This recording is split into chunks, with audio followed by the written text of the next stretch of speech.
us over it, and we won. They tried.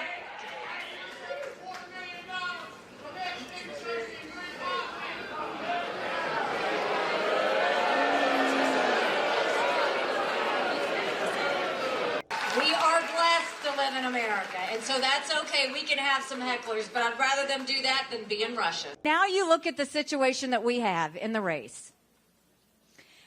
We started out with 14 candidates, and we've ticked off one at a time. A dozen of those fellas are gone, and I just got one fella left. We got 43% in New Hampshire.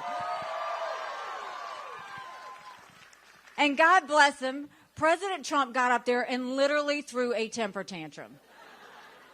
The night of the election, he was so upset and so unhinged that the very next day he said anybody that supports Nikki Haley is barred permanently from MAGA. Now, only 2 states had voted. It takes 1,215 delegates. He has 32 delegates. I have 17 delegates. We want the other 48 states and territories to be able to show the power of their voice. And let me tell you something, I'm not going anywhere. I voted for Donald Trump twice. I was proud to serve America in his administration. But chaos follows him. Y'all know I'm right. Chaos follows him. And we can't be a country in disarray and a world on fire and go through 4 more years of chaos. We won't survive it. We love our boys, but we have to raise strong girls. Strong girls become strong women. Strong women become strong leaders. And none of that happens if you have biological boys playing in girls' sports. We've got to cut that out. 8.5 million illegal immigrants have come to the border. We've had enough fentanyl cross the border last year that would kill every single American. China knows exactly what they're doing when they send it over. Number 1 cause of death for adults 18 to 45, fentanyl. We need to defund sanctuary cities once and for all. No more safe havens in America. We need to go back to the Remain in Mexico policy so that no one even steps foot on U.S. soil. And instead of catch and release, we need to go to catch and deport. That's the only way we're going to stop what's happening on the border. And speaking of Congress, don't you think it's finally time we had term limits in Washington, D.C.? Don't you think we need to have mental competency tests for anyone over the age of 75? Now, let me say this. I'm not being disrespectful when I say that. We all know 75-year-olds that can run circles around us.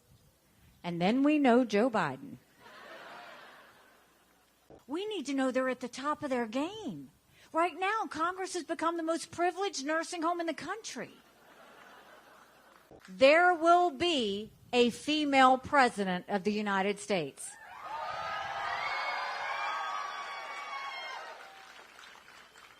The hard truth is, it will either be me or Kamala Harris. Do we really want to be a country in disarray and a world on fire and have our 2 candidates be in their 80s? What are we doing? We need somebody that's going to be 8 years disciplined, focused, and ready for the job.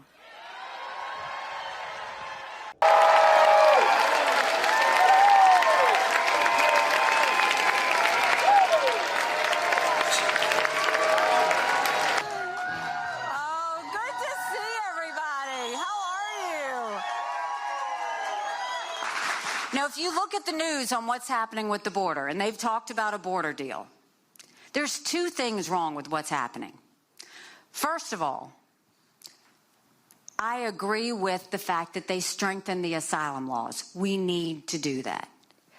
I don't like the fact that it doesn't include Remain in Mexico, and I don't like the fact that it has a 5,000 person threshold. We don't need to let one person across the border. They need to stop that. We need to vet every person that comes across and know who's here.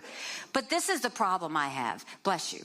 The problem I have is the fact that here you have President Trump telling Congress, don't pass anything until after the election. We can't wait. That we need them to do something now. America's acting like it's September 10th. We better remember what September 12th felt like. It only takes one person to cause a problem. And Congress, once again, as a do-nothing Congress, they should not leave D.C. until they figure this out.